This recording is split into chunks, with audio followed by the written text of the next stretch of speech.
I worked a lot with Cecil Collins in his classes for many years, and because I was very keen to develop a way of completely getting in my flow as I was working. And so as time went on, that kind of progressed and progressed.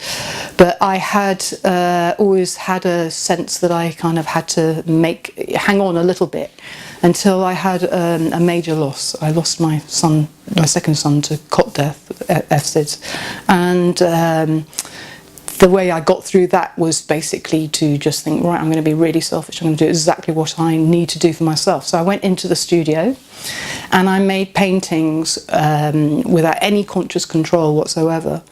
And it was extraordinary because as I reflect back on them, frequently there were all sorts of things that were happening in the paintings that I hadn't consciously done. So I had people, characters turning up, I had animals coming in.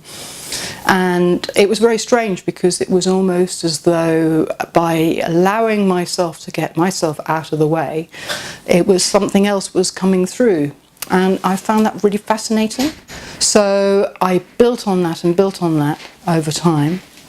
And in more recent times, I was in an exhibition called Deptford Stories, which was in an old foundry that was about to be redeveloped. And I thought I'll do something that kind of connects with this old foundry. So I went off to the Historical Association and I found some pieces of paper that had been signed by employees back in the 1920s. So here's one, for instance, this is a slightly better one, with their signature and their address and the date of their birth. So this one, for instance, is the 29th of the 9th, 1908, and the date of engagement, I rather love that, was the 16th of the 11th, 1925. It says here, will you please fill in the above particulars which are required for the staff register and return this form to Mr. Scrace at your earliest convenience, which I kind of love because it's a fairly Dickensian name. And what I did was I made paintings where I connected with these slips of paper, with these characters. So this chap, called Frederick Sharp, he is rather fascinating. So this was so he was obviously still alive in 1925. Date of birth 1908. What I love about this one is that you've got these faces at the top here. It's almost as though this is him, and he's trying to commune with this woman, and she is caught up. We were talking about that film, The Subtle Knife. We were talking about the film The Subtle Knife. This reminds me of that because it's like there's somebody peeking through from a whole other dimension. And it looked to me like a painting about love that was lost. So it's almost as though he is loving the woman is loving somebody who's gone. And the other remarkable thing about it, to my mind, is the fact that all the way down here you've got all of these trout, and I don't know if you can see here, like here's a very good big one, and there are all these other trouts that are kind of like jumping, you know, well some fish are jumping out of the water, and I love the fact that they were just made. I didn't consciously create that at all. In fact, I had no awareness of any of these things as they were happening. I was just in my flow. I knew what colour to pick up and just let it happen. But I really love the fact that these things have kind of, in a way, manifested themselves. So this painting is of somebody called Jenny Lyle. I would really love to be in contact with these people's relatives that are still alive, because I'd really find it fascinating to discuss with them. But she was born in 1898, and this painting is rather lovely because it's showing different aspects of her. I feel there's this face that's looking outwards, and you can see there's this eye just here, and then there's this figure just looking the other way. This kind of sense of kind of privacy and quiet, kind of solitude. And I feel that she was quite a spiritual person because of this face which looks up. So you can see the eye here, you see the nose, you see the mouth, you can see the outline of the chin. So it's like looking up, almost kind of devotionally, like that. So when you're making these, you are not aware of what's coming out onto the canvas? No, not at all. I'm just totally in my flow. I'm probably more having the thoughts of this is a load of rubbish and nothing's happening. But what's so fascinating about it is that I find that when I just put it down and when I let it be, that bit by bit I'm able to see what has actually materialised in the works, and it's like an adventure. It's like the most extraordinary kind of gift in a way. I love it. I feel really blessed because there's something about the alchemy of how they're made, which is basically like a whole load of what can appear to be kind of quite random marks, random colours, but the way that it comes together, and then the figuration is there on the piece, but also just because it's just an adventure, because I'm not conscious of what's going on, and yet these things are still happening. In fact, they're happening really without my own conscious involvement, which is a really extraordinary feeling. So you're not in a trance yourself? Well, what I'm doing is it depends how you term trance, really, from the point of view that I've connected with that person. So I'm kind of working, I've kind of tuned myself up into that level, and that's what I'm doing. I made this book from drawings that I did at St John's in Bethnal Green in October. So people would come in and I would make a drawing of them. Okay, so this person I don't really know, and you can see, but I was really fascinated by the fact that you can see this profile is just like his wife. Okay, and what I was able to read from this is, I don't know if you're able to see because it's quite kind of finely detailed, but this is like a sort of Madonna and child. There's lots of children in here. So to my mind, because it's in the spiritual, so this tends to be the more the spiritual, this is more the emotional, this is more the physical, this is the past, this is the present, this is the future. I feel as though he kind of worked on himself. Funny enough, I'm wearing this colour now, but that to me, that colour is about sort of self-individuation. So somebody's done a lot of therapy, for instance, or they're working on themselves. You can really see it in the drawings, and I could tell that he had done a period of intense therapy, which you can see just here, and that led on to him dealing with the kind of concept of the Madonna, the mother and child. And it created a kind of a newness, because the turquoise is a new colour, and it always indicates something new for the person. So, and actually these are faces, but also you can see that in the physical domain how much his wife is of a huge amount of significance to him. This is really like lots of really exciting stuff. This is all this excitement that's going on in the future, because he's moving into a whole new phase where he's doing there's lots of self-expression happening here. When I'm doing the drawings, I'm not analysing as I'm doing them. That information comes afterwards. So because it's two different ways of thinking. So you've got the flow. If you're kind of trying to kind of analyse at the same time, it doesn't tend to work so well. I can do it, but it's harder. So I tend to just get really into my drawings and then explain. This was a lovely one from the point of view. It's kind of unusual. I'll show you this. So what I've done, you can see, but what I've done is I've done these keys. So basically they are the information that I'm picking up from having a look at the drawing. So this one was for a woman, and incredibly simple, but actually as you look into it, it's like she is just this very maternal person, all these kind of like almost like children. She is pure maternal energy, and what's really fascinating, it's almost like she's like a magnet for the people that need that kind of nurturing, as you can see here. There's lovely creativity because the orange represents creativity. And here you've got this turquoise, so this is like something new coming in. And if you were to look more deeply into that, you would see that these were these faces that were in there.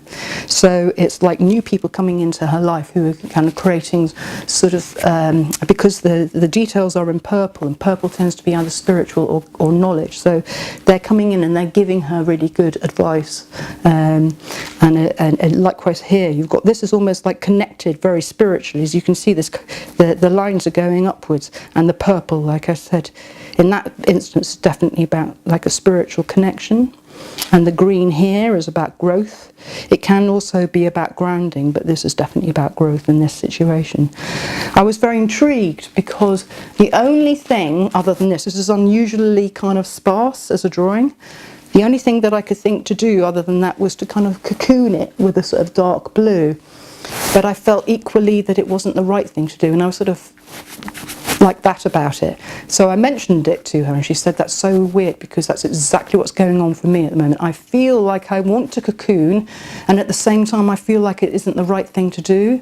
And it turned out that she's actually been going through a situation of disconnecting from her mother, who's quite a tricky character and has been quite a painful relationship. Mother's quite potentially quite narcissistic, and so she's just chosen in a way to allow herself just to be pure love.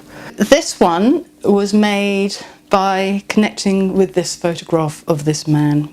He's young and he's got intense, I mean, we've seen intensely sad eyes, and it's very interesting. So again, I was just completely in my flow, and I remember thinking to myself, why am I doing all these little circles just here like that, and like here like that? And anyway, through time, and likewise here, you can see that there are an awful lot of details which are kind of to do with the sea. And here you have a seal. Here you have a whale spurt coming up. There's a seahorse here. There are lots of shells, lots of sort of references to sort of coral and all sorts of things. And here is like they're nesting birds, but like when you get them when you're kind of on the cliffs just above the sea here. And then suddenly I had a bit of a shock actually, because if you look here you can see his profile, his eye, his nose, his mouth, his chin, just here.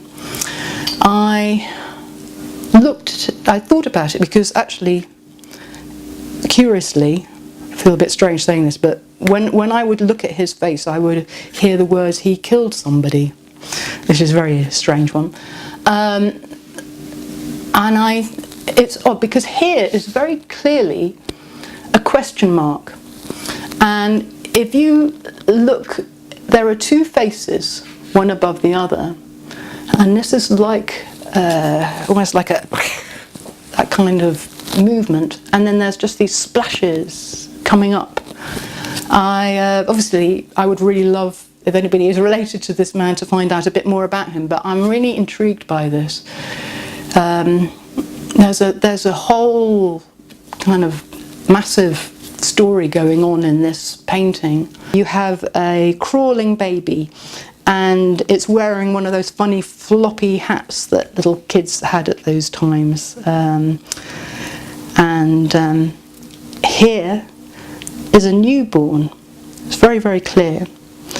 And I think she had quite a sort of wonderfully happy domestic situation, because there are, I can show it here possibly a little bit clearer. It's the two people coming together, and at the bottom the lovebirds, so I think you can see that, but you can see it a bit more clearly, and there are lots of birds in here, and I think she loved nature, because there's a lot of green in here. And I felt down here, funny enough, that it was a bit like a kind of, she was prohibiting me from seeing various bits of detail down here. This lovely young woman, her photograph was taken in the Clapham Road in London, and yet the painting is full of all of these African animals. So there are lots of bucks in there. You can see one here, you can see another one here. Just this feeling of kind of undergrowth and animals. It's a life full of adventure and a life away from the Clapham Road. So I found that completely fascinating, and in fact I actually made 2 paintings. I'm going to reach over quickly and pick up another one of this young woman, and likewise this one here as well. So you can see there's a zebra here. It's more oceany, but then you've got this kind of mountainous kind of quality around here. But again, it's absolutely filled. Like you can see here, the profile, it's almost like a zebra here. And here you can see, that's like a sort of antelope up here with its antlers. Yeah, and it's very interesting because I did make this series of work for an exhibition at Beaux Arts, and I selected these photographs that were all of women because I wanted to connect with the nunnery gallery as well. And what I found interesting was that with this woman particularly, that the paintings seemed to be quite kind of fluid with each other in terms of the content. You know, all these animals, or these sort of African animals, and it was also such a world away from the actual the location of the photograph, and so I'm not sure whether she became gosh, what are they called again? A missionary, or whether she basically just moved to Africa. She might have had a vineyard, because these are kind of grape-like forms down here. And here, for instance, you can see like a bison just there, and another one above. So that's absolutely packed full. Interestingly, I'm not really seeing children, so that's why I was wondering possibly about the missionary thing that she went out to spread the Christian message, because there's not so much indication of a family life, or whether family wasn't as interesting to her as the fact that she was surrounded by amazing animals. I mean, I've been to Africa and I can understand that, because it's pretty humbling when you're surrounded in the wild by amazing beasts and animals. It's very, it puts life into perspective. I found these photographs from at a car boot sale, and I was just so blessed. It was like gold dust, and it was literally very close to when I was going to be doing this exhibition, which was at the apartment at Beaux Arts, and I just thought, right, that's it. I'd already done the pieces for the Deptford exhibition, and I got really entranced by the works that had come out then. So this was my opportunity to make some pieces for this exhibition, and so that's why I did it, really.